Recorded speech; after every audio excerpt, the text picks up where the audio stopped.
YouTube channel நண்பர்கள் எனக்கும் இறைவனுக்கும் நண்பர்களே, நான் உங்கள் சுந்தர பாண்டியன், இயற்கை வாழ்வியல் ஆலோசகர். நண்பர்களே, நாம் கன்னியாகுமரி கடல் பகுதிக்கு வந்திருக்கிறோம். பாறைகளில் ஒட்டி வாழக்கூடிய பாசி ரகங்கள் இன்றைக்கி 2000க்கும் மேற்பட்ட எடிபிளாக கண்டறியப்பட்டிருக்கு. இதில் இருக்கிறதும் அது மாதிரி பாசிகள் தான் கன்னியாகுமரி பகுதியில் எடுத்துருக்குறோம். பாருங்கள், இந்த பாறையில் எவ்வளோக்கு எவ்வளோ இருக்குது பாருங்கள், எவ்வளோ பாசி இருக்குது பாருங்கள்.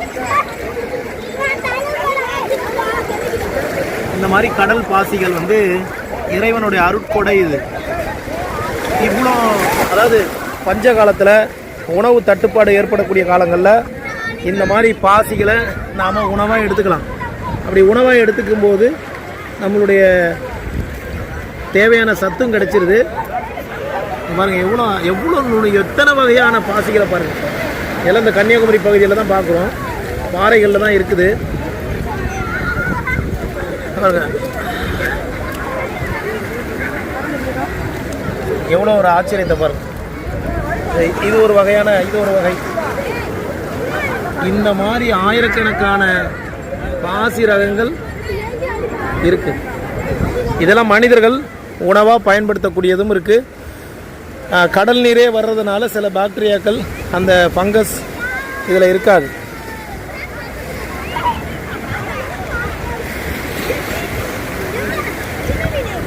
பாருங்க, அடடடா, என்ன ஒரு அழகு பாருங்கள். இது ஒரு வகையான பாசி. ஆய்வாளர்கள் இதெல்லாம் ஆல்ரெடி ஆராய்ச்சி பண்ணியிருப்பாங்க. இறைவனுடைய அருட்கொடை இது. இறைவன் சொல்கிறான், நான் கடலில் ஏராளமான உணவுகளையும் மனிதருக்கு தேவையானவற்றை நான் கடலில் வச்சுருக்கிறேன்னு சொல்கிறான். அது வெறும் மீனை மட்டுமே குறிக்காது. இந்த மாதிரி இப்போ பாருங்கள், எவ்வளோ பாசியை மட்டும் கலெக்ட் பண்ணியிருக்கோம். அதில் நிறைய வெரைட்டிஸ் எடுத்துருக்குறோம். இதெல்லாம் இந்த பகுதியில் கிடைச்சது தான். அடடா, பாருங்கள், சூப்பர், எவ்வளோ அற்புதமாக இருக்குது பாருங்கள். இறைவனுடைய அருட்கொடையை பாருங்கள். இந்த மாதிரி கடல் வளங்களை பாதுகாக்கணும். கடலில் உலகத்தினுடைய மிகப்பெரிய சாக்கடையாக நம்மளுடைய வங்கக்கடல் இருக்குது. இந்த வங்கக்கடல் இறைவன் கொடுத்த அருட்கொடை.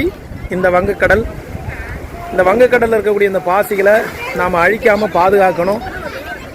கடல் பாசிகளை பாதுகாக்கணும். அதன் மூலிமா பயோடைவர்சிட்டின்னு சொல்லக்கூடிய உயிர் சூழல் பாதுகாக்கப்படணும். இந்த பாறைகள்லேருந்து வரக்கூடிய நத்தை, நண்டு, இந்த மாதிரி பல இயற்கை உயிரினங்கள் பாதுகாக்கப்படணும். அப்போ வங்கக்கடலை நம்ம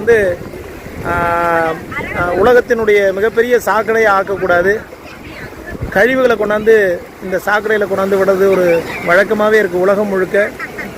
அல்ல, இந்த மாதிரி சின்ன சின்ன உயிரினங்கள், மனிதனுக்காகவே இறைவன் கொடுத்த நிறைய பாசி ரகங்கள் எல்லாம் அழியாமல் பாதுகாக்கணும். அப்படின்னா மனிதன் தான் பூமியினோட பொறுப்பாளன்.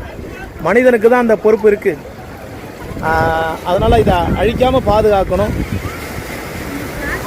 அப்படின்னா கடலை மாசுபடுத்தக்கூடாது. கடலை நாம் இது மாதிரி மாசுபடுத்தாமல் பாதுகாக்கணுன்ற ஒரு விழிப்புணர்வு பதிவு தான் இது. இப்போ நாங்கள் எடுத்ததே திரும்பவும் இது கடல்லே, அந்த பாறைகளே வச்சுருவோம். அதை இது பண்ணுறதில்ல.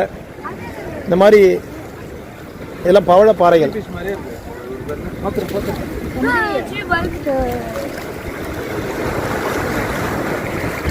பவழப்புத்துன்னு சொல்லுவாங்க.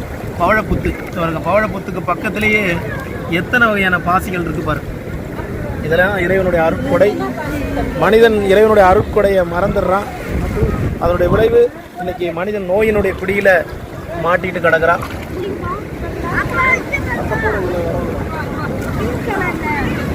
அடுத்தது பாருங்க, இது ஒரு வகையான பாசி, பிங்க் கலரில் இருக்கு பாருங்க. ஆச்சரியமான எவ்வளோ உயிரினங்களை இறைவன் உருவாக்கி இருக்கிறார் கடல்ல இந்த மாதிரி.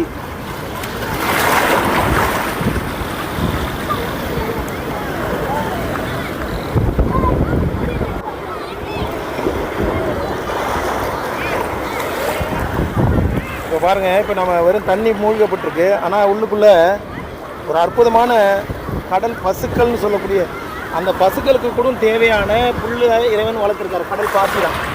அதில் ஒரு ரகம் தான் இது, பாசி தான் அது.